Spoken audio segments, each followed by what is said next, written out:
حابين نتكلم كده في الأول على إيه فكرة بتاحة وأنا عملته ليه أصلا يعني عشان بص، هو فكرة هارنس نفسها الكلمة دي ممكن جديدة شوية، اللي هو الهارنس انجينيرنج أو الكونتكست هارنس وحاجات كتيرة كده. الفكرة بتاعتها إيه؟ أنت عندك ال LLM موديل نفسه ده اللي هو الأساس البيز. تمام. مثلا إيه، خلينا نقول أنت لو بتستخدم اللي هو كلود اوبس مثلا، او اللي هو جي بي تي كودكس، الكودكس جي بي تي او كل الكلام ده معايا. طيب، ده اللي هو ال LLM نفسه، ال LLM موديل. طبعا كل الكلام ده بيدي بروفايدرز وفي سبسكريبشنز وفي اي بي اي كيز وكل ايه، كل واحد ليه الورك فلو بتاعه او ليه السبسكريبشن اللي انت المفروض تشتريه وتنزل السي ال اي تول بتاعته وتستخدم الكلام ده كله. هم طبعا بيدوا السي ال اي تول بقى، بتبقى برضو ايه يعني، لاير كده فوق اللاير الاساسيه اللي هي فوق ال ام او فوق السبسكريبشن. حلو. دي اللي هي بيبقى فيها ايه بقى، مثلا التولز. مثلا انت عندك الام سي في تولز، التولز الاساسيه مثلا شبه اللي هو الرايت والجريب، هي الحاجات اللي بتبقى في الموديل نفسه. عندك برضو اللي هو السيستم انستراكشنز والسب ايجنتس والسكيلز وكل الكلام ده. كل الحاجات دي طبعا هم بتبقى في الديفولت بتاعهم، او في حاجه هم السي ال اي نفسه بيقدمها، وبتبقى اكستندبل كمان اللي انت تقدر تزود عليها وتعمل عليها الشغل بتاعك نفسه. جميل. جميل. احنا بقى عاملين بتاح بقى الفكره بتاعته ايه. احنا خدنا الرابر ده، او اللي هو الجزء ده كله كده، اللي هو بيتقدم كايجنت اس دي كي. بمعنى ايه؟ انت كل السي ال اي تولز دول او كل ال ال ام بروفايدرز دول بيقدموا السي ال اي تولز بتاعتهم، بيقدموا برضو اللي هو الايجنت اس دي كي، اللي انت من خلالها تقدر تبني كمان او تزود في الهارنس ده، او تعدل في الهارنس بحيث يشتغل باوركستريشن ورك فلو معين او مع بروفايدر معين. جميل. فاحنا خدنا الكلام ده كله، الاعتماد او اللي احنا بدأنا بيه صراحة، لان طبعا انت عارف يا كلود اشهر حاجة واحسن حاجة موجودة دلوقتي، فاحنا عملنا الهارنس بتاعنا بالايجنت اس دي كي، كلود ايجنت اس دي كي. حلو. وبقى في طريقة برضو اللي انت من خلال ان كلهم اوبن اي اي كومباتبل اي بي اي، او شغالين ببروتوكول واحد، فانت بتقدر تبروكسي الريكوست بتاعتك لاي بروفايدر من دول. جميل. بمعنى ايه؟ معنى انت خدت اللي هو ال ام بروفايدرز والسبسكريبشنز اللي هي جوه دي، خليتها كمان تبقى رابر على كل الكلام ده من بره. جميل. بحيث ان انت تقدر من خلال بتاح تبروكسي الريكوست بتاعتك لكوبايلوت، مثلا لو انت عندك كوبايلوت سبسكريبشن، لكودكس، لجي ال ام، الكيمي، اي حاجه من الكلام ده. وكل الكلام ده بالمناسبه بيحصل لوكال، انت كل الدنيا دي انت شغال لوكال. جميل. وفي نفس الوقت برضو في جزء تاني كده اللي هو ايه بقى، انت عندك الهارنس ده اللي هو المين ايجنت بتاعنا، اللي هو الجزء ده كله. جميل. ثانية، أنا ممكن أستخدم الهارنس ده مع أي حاجة تانية؟ يعني ممكن أخلي المين ايجنت بتاعي كودكس أو وات ايفر، في نفس يعني انت الوقت أقدر أخلي الكلود نفسه هو اللي يروح يكلم الحاجات آه التانية. بالظبط كده.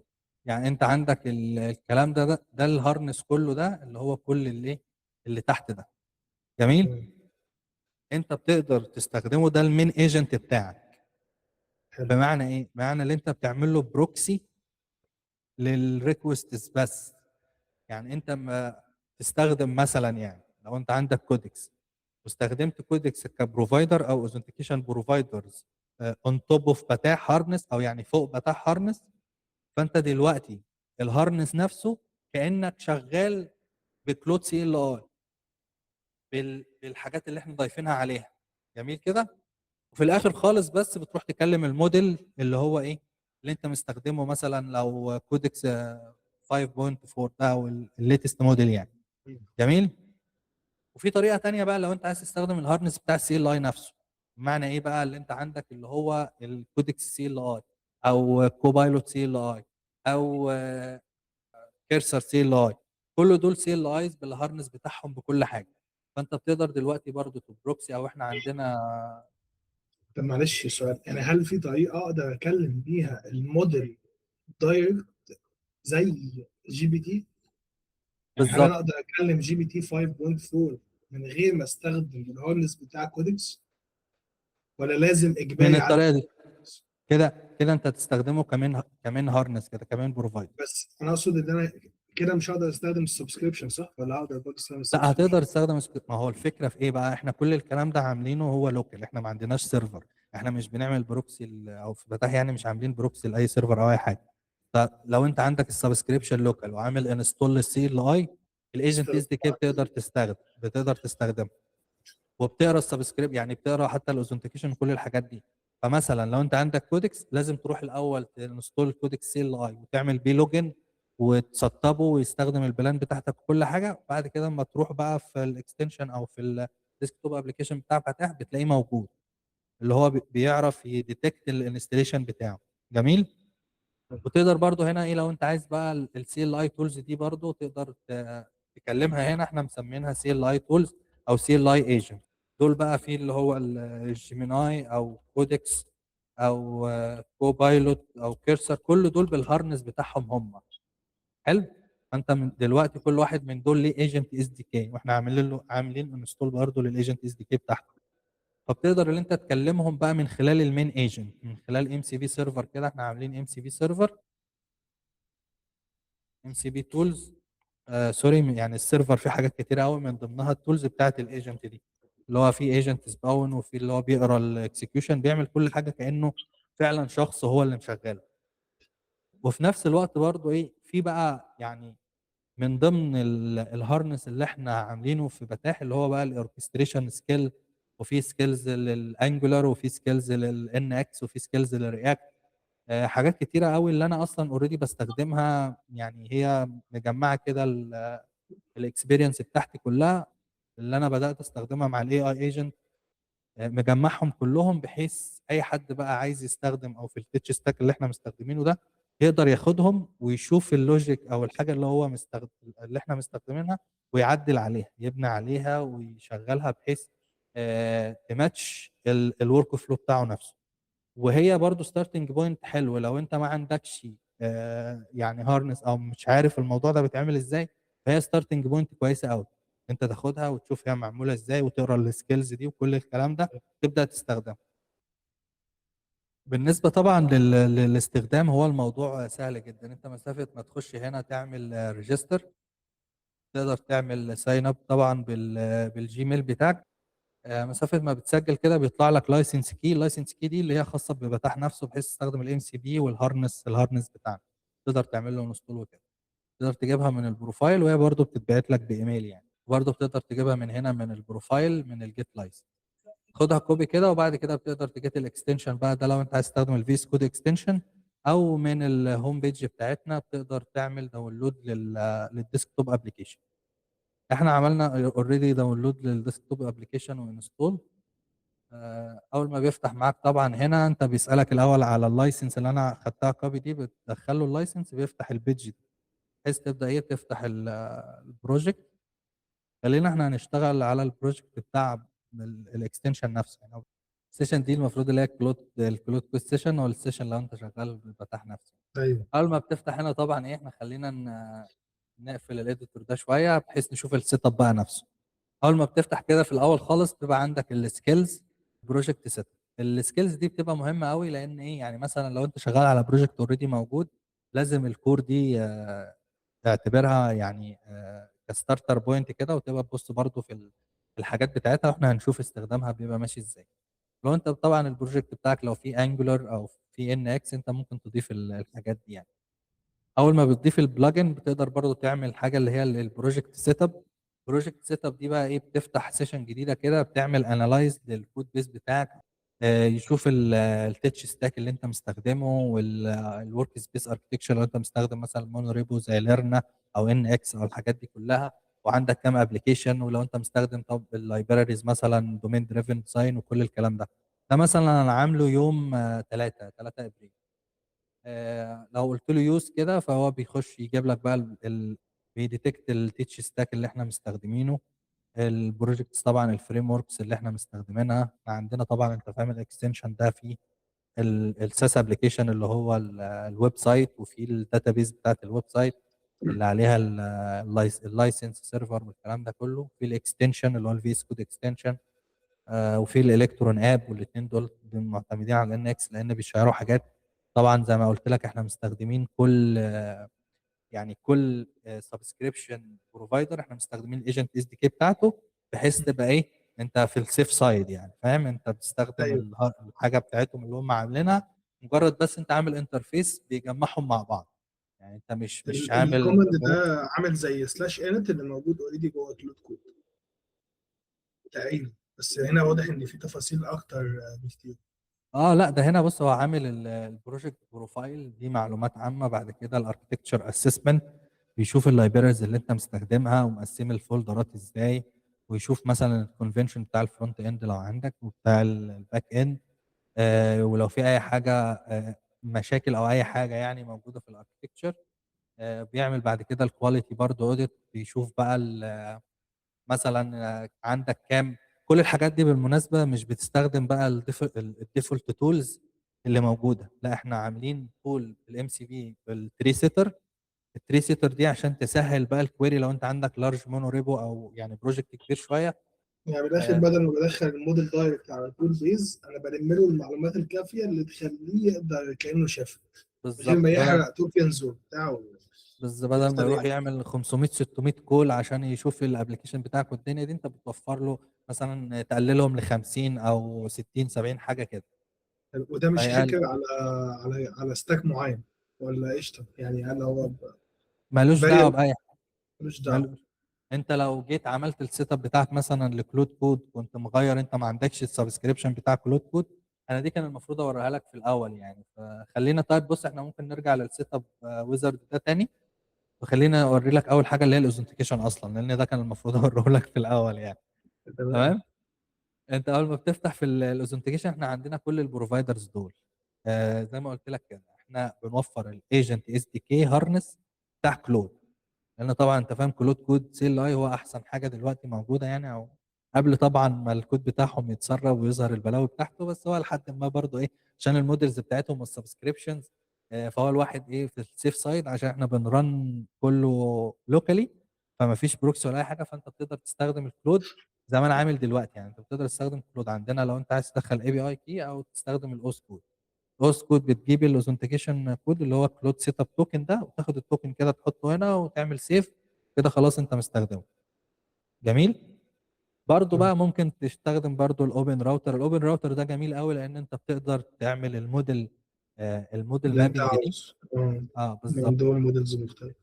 وتقريبا كل بالظبط. الحاجات اللي ممكن استخدم فيها الموديل مابنج حتى مع كلود نفسه، اماب سونيت، اماب بالظبط ده حقيقي فعلا. آه وفي الاوبن راوتر وفي الجي ال ام برضو وفي الكوبايلوت، وفي الكودكس. طبعا الكودكس ده بيبقى بيشوف طبعا زي ما اتفقنا اللي هو الاوثنتيكيشن بتاعك، فانت لازم تبقى فاتح يعني مثلا ايه في تيرمينال ويندو كده،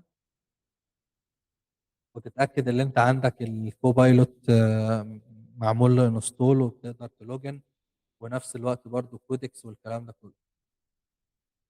فتاكد انت كودكس. طبعا الحاجات دي كلها بتقدم فري دلوقتي يعني، مش فري قوي بس ايه يعني مش هتقدر كده كلها تعمل. بس هتقدر كوبايلوت. تعملها. اه بالظبط يعني اظن هتقدر الدنيا تشتغل. انا على فكره ما عنديش كودكس، ما عنديش سبسكريبشن مع كودكس، بس بقدر استخدم اللي هو ال 5.2 ده. هو اي نعم قديم شويه بس ايه يعني بيمشي الدنيا. شويه احنا 5.4 و 5.2 بقى قديم شويه، تخيل. فانت ايه لازم تظبط ان الدنيا بس تمام كده وتعمل لوجن في الاكونت بتاعك. انا بعمل لوجن دلوقتي ممكن في صفحه تانية مش ظاهره صح. احنا شايفين البيس كود الابلكيشن.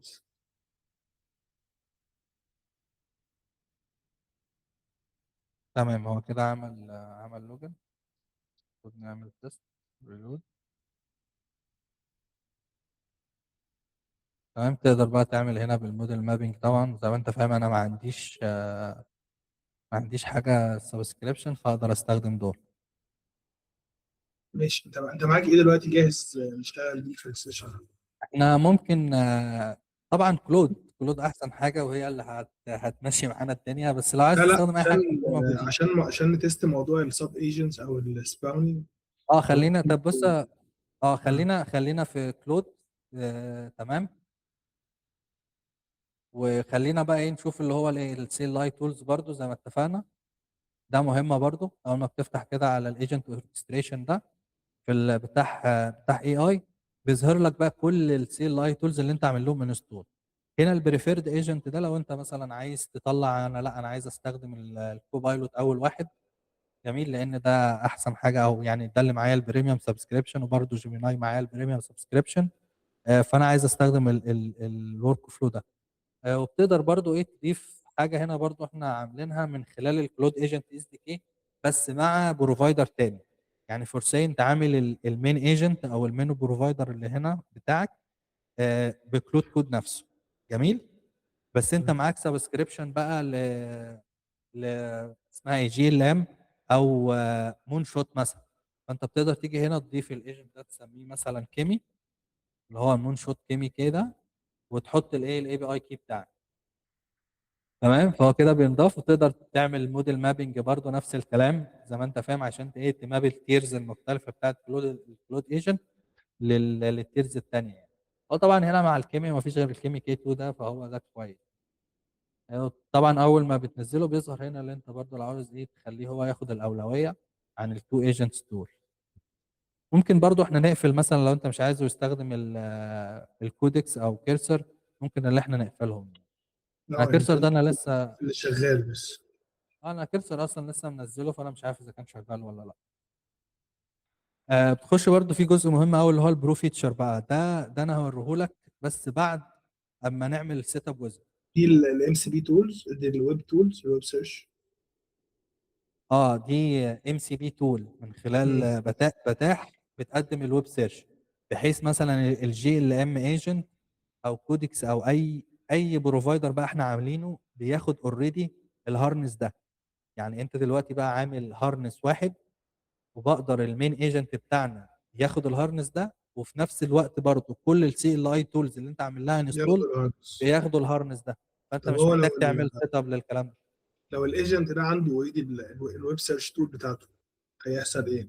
هو براحته، يعني مثلا كلود كود اوقات بيستخدم الانترنال سيرش، ويجي يعمل الفيتش مش بيعرف يجيب حاجات، فبيروح يستخدم الويب سيرش اللي انا حاططها اه، له. هو شايفها متاحه عنده، فهو اللي بيقرر استخدامها هو امتى. اللي بيختار حلو. بالظبط. في تولز بقى اللي احنا يعني في البراوزر اوتوميشن دي بيلت ان، ممكن هنبقى نتستها مع بعض برضو، دي لذيذه قوي انا بحب استخدمها اليومين دول. وفي اللي هو السي ال اي ايجنت، دول تول بقى اللي بيقدر يتحكم فيها بالسي ال اي ايجنت في حاجات الورك تري والاي دي اي دي، بس لو انت شغال في البيس كود فبنقدر مع التري سيتر والكلام ده. والسيستم برومبت دي بقى هوريها لك دلوقتي بعد ما احنا نعمل السيت اب ويزرد. بص طبعا السيت اب ويزرد زي ما اتفقنا، تخش الاول خالص لو انت عندك البروجكت طبعا زي ده كبير كده وموجود، فبتخش ايه تعمل انت السيت اب الستارت الاناليسيز. انا طبعا عشان لسه عامل اناليسيز قريب، فبقدر اقول له ايه يوز ذس اناليسيز، يعني اللي هو اخر اناليسيز. وهتلاقي الكلام اللي هو يعني مكتوب كلام مهم، يعني كلام كويس، فاهم. انا ايوه، يعني انا مفيش حاجه حاليا شفتها بتطلع ده. يعني حتى الانت نفسه ما بيطلعش ده، ما بيعملش ابديت للفايل بالشكل ده. بالظبط، هو الموضوع ده احنا بنستخدمه في جزئين مهمين قوي. اول جزء اللي هو للشخص نفسه او ليا انا شخصيا، بتوريك او بتفهمك الاركتكتشر او الحاجه اللي انت شغال بيها من البيس خالص، او من الاركتكتشر، يعني من اول الفولدر ستراكشر لحد ما توصل بالديزاين باترنز والحاجات اللي انت مستخدمها في الكود، بناء على الايه البروجكت بروفايل والاركتكتشر اسسمنت والكواليتي اوديت. في الاخر خالص تقدر تعمل لك اليفيشن بلان، اللي هو الايه الاليفيشن بلان، الحاجات اللي انت ممكن تعمل لها تعديلات عندك، تديك في حاجات وماشيه بقى اللي هو الكويك وين، يعني حاجات قريبه او حاجات تقدر تعملها دلوقتي، وفي حاجات بتقدر تعملها لقدام على بلان يعني كبيره وكده، فاهمني. في الاخر خالص بقى غير البلان دي، الجزء الثاني بقى اللي هو ايه، تيجي ايه هنا تقول له كونتينيو، يبدا يوري لك السب ايجنت والهارنس بقى اللي هو ده من الاكسبيرينس اللي انا كنت شغال بيها من السنتين ثلاثه بالكودينج ايجنت والكلام ده، اللي انا عامل لهم كريت. تمام. هم كاوركستريشن ورك فلو احنا اما نشوفه، اما نجربه دلوقتي مع بعض هنفهمه. هو موجود كسكيلز طبعا وكل حاجه في الكود نفسه. انت زي ما انت فاهم الكود برضو كمان اوبن سورس، فانت بتقدر تشوف كل الكلام ده. اول ما بتعمل له هنا سيلكت بيعمل حاجه. احنا برضو عشان اوريك حاجه مهمه في التمبلتس دي. مثلا لو احنا رحنا نشوف التمبلت بتاع الايجنتس اللي موجوده عندنا، هنلاقيها بتتكون من اجزاء معينه. يعني مثلا باك اند ديفلوبر ده، بص احنا عاملين له تمبلت بحيث يبقى فيه البيست براكتسز والديزاين باترنز الكويسه اللي هو يمشي بيها، ابستراكتد من المعلومات اللي هو عايز يعرفها او المفروض يعرفها على البروجكت نفسه هو انت من شغال. الاخر عندك بيور، كمان نقول بيور باك اند ايجنت فاهم الورك فلو اللي انت حاطه. من الاخر انا بعمل له هايرنج عندي في المشروع واعمل له اونبوردنج، بديله المعلومات اللي محتاج يعرفها عشان يشتغل. اظن انت برضو من استخدامك للاوركستريشن الفتره اللي فاتت، فاظن انت هتقدر تشرح الورك فلو بتاعنا ماشي ازاي. بالظبط. احنا المفروض ان الاوركستريشن فلو هو عباره عن بايب لاين. البايب لاين دي دايناميك بيزد على الديتكشن بتاع التايب اوف تاسك اللي اليوزر كتب البرومبت بتاعه. مم. فسي انا ممكن التايب ده ممكن يبقى فيتشر، ممكن يبقى ديف اوبس ورك، ممكن يبقى بج فيكس، وهكذا. مم. لو هي فيتشر ودي اعلى تايب موجود، بيديتكت بيقرر الايجنت ان هو ياخد الفول بايب لاين بتاع الاوركستريشن ده. مم. يبتدي البايب لاين ده من اول البي ام او البروجكت مانجر. هو اكتر واحد بيكولكت داتا عن الكود بيز وعن الوضع الحالي وعن السيميلر امبلمنتيشنز عشان يحضر للاركتكت الوضع كله واليوزر مم. عاوز ايه بشكل كويس. بعد كده يبتدي الاركتكت ياخد ديسيشن احنا التاسكيه دي هتمشي ازاي بيزد على الانفورميشن اللي جات له، مم. او الكونتكست يعني اللي موجود. وطبعا كلهم شيرد بنفس الكونتكست. يقدر ان هو كمان يبص على حاجات لو هو عاوز ويرجع يعني يحيل الموضوع للتيم ليد. التيم ليد بيبتدي يكتب التاسكس فايل، بيبتدي ان هو يكتب يحول اللي جاله كله ده كله لتاسكس مم. وجروب باتشز عشان يقدر ينفذها باتش ورا باتش او يشغلهم بالظبط. بارل لو فيها احتياج لده. حته الباراليزم دي برضه ديفايند كويس في الموضوع. حد اللي هو شغال، لا انا اقدر اشغل باتشز بارل او اقدر اشغل تاسكس بارل ولا لا. بعد كده خلاص خلص كتب الفايل، بيبتدي ان هو يسباون الوركرز بقى، ودول اخر ناس بتشتغل اللي هم الايجنتس الفعليين اللي هم الفرونت اند والباك اند في وضعنا الحالي. الاكسكيوترز في الاوركستريشن كمان هنا التعديلات اللي انا عملتها خليت ان هو يقدر ياساين تاسكس للسب ايجنت بتوعه وبرضه للسي ال اي ايجنت. فمثلا لو هو عمل بالظبط، تاسكس ده كبيره او حاجه الاحتياج بقى بيقدر للسي ال يسبق. اي اللي عندنا. ايوه، اه بالظبط كده. هي على يعني فكره جزء يقدر يعني. كمان يستخدم كودكس اللي احنا كنا بنتكلم عليه في الاول خالص بقى، ممكن كل ده مكانه. يقدر بالظبط. يستخدم مودلز وهي دايركت، وهي يستخدم. متقسمه عندنا على جزئين، جزء اللي هو السب ايجنت وجزء اللي هو الاوركستريشن. يعني في زي ما كنت بوريك من شويه وكنت انت بتتكلم على السكيلز نفسها او السكيل نفسها ماشيه ازاي، دي اللي هي الاوركستريشن سكيل نفسها. وجوه الاوركستريشن سكيل اللي هي بتعرف بقى كل سب ايجنت من دول الدور بتاعه ايه بالظبط، وايه الانبوت اللي هو بياخدها وايه الاوتبوت اللي هو بيطلعها في الاخر. هم معتمدين برضو على كل السب ايجنتس دول زي ما اتفقنا بقى ايه، احنا عاملينهم كتمبلتس كده، بحيث ان احنا معرفين منهم مثلا الورك فلو اللي المفروض يمشوا بيه، بحيث يبقى برضو ما مثلا لو هو واخد تاسك كباك اند، المفروض ان اشتغل قبله البرودكت مانجر وبعد كده سلم للاركتكت، بعد كده عمل التاسكس. فهو المفروض ما يرجعش بقى ايه يعمل كل الكلام ده تاني. لا هو المفروض ياخد التاسكس اللي هي متحدده له ويروح يدور بقى على حاجات المهمه اللي هو المفروض ياخد باله منها، زي مثلا البرنسبل، السوليد برنسبل، الاوبن كلوز، الحاجات اللي هي مهمه شغلانته بقى تخليه كباك اه اند. بالظبط. بالظبط. وفي نفس الوقت برضو احنا سايبين حاجات كده اللي هو ايه بقى بحيث يعرف برضو الفريم ورك بقى اللي مستخدم ده ايه وايه البيست براكتس بتاعته. احنا سايبينها هنا طبعا كتمبلتس كده بحيث الايجنت زي ما احنا شايفين في السيت اب ويزرد اللي كان شغال ده، بيديتكت الستاك والبروجكت وكل حاجه، ويبدا يحط بقى التمبلتس دي، ياخدها ويعدل عليها بالبروجكت كونتكست والحاجات اللي هو المفروض يعملها، ويحطها لكل بقى السي ال اي تولز برضو، كل الحاجات اللي احنا عاملين لها كونكت. يعني مش بس المين هارنس، لا كل السب ايجنتس او كل السي ال اي ايجنتس والحاجات اللي انت عامل لها انستول، كلهم بياخدوا نفس السكيلز ونفس السب ايجنتس ونفس الكوماند ونفس كل الكلام ده. تلاقيهم في الاخر ايه بيكريتوهم هنا كده. دي بقى بتلاقيهم واخدين المعلومات او الديتيلز بتاعت البروجكت نفسه، المديول اورجانيزيشن والفاليديشن والريت ليميتنج. بالك جزء الكونتكست انجينيرنج ده اللي مش الايجنت او المين ايجنت بيعمل كل حاجه مع بعض، اما بتقسم كده كل واحد ياخد سب تاسك وتمشيها بورك فلو معين، بتلاقي في الاخر التاسك فعلا خدت منها اوت بوت كويس، وفي نفس الوقت ما استهلكتش توكنز كتير يعني. او حتى التوكنز اللي هي استخدمتها كانت فعلا كويسه، او عملت بيها حاجه كويسه يعني، فاهمني؟ اه. وجزء تاني برضو بالمناسبه، احنا بنعمل جنريت للسب ايجنت، جميل، وفي نفس الوقت برضو يعني بنزود كده شويه حاجات في السيستم برومت برضو، بحيث نخليه، طبعا هي مبنيه على الكلود ايجنت اس دي كي، جميل، فهو واخد البيز بتاعه اللي هو الكلود، احنا بس ضايفين له شويه حاجات كده، بنظبط حاجات عن المعلومات برضو عن البروجكت والكلام ده، والتولز بقى بتاعتنا نفسها بحيث يفهمها، يعني يعرف ازاي يسبون السب ايجنت، يعرف ازاي يستخدم الام سي بي تولز بتاعتنا، يشوف الاركتكتشر كله، يبقى على درايه بيه. وبرضو بتبقى كويسه من ناحيه الشيرابيليتي، لان نفس برضه السي ال اي ايجنتس كل الحاجات اللي احنا مستخدمينها بتاخد نفس السيستم برومبت ده، فانت يعتبر بتشير الهارنس عندك كده اجنوستيك هارنس، او يعني ابستراكتد هارنس، كل البروفايدرز كل الحاجات السبسكريبشن اللي انت واخدها، تقدر مجرد ما بحيث. تعمل مسافه ما تعمل السيت اب ويزرد والكلام ده بياخدوها على طول.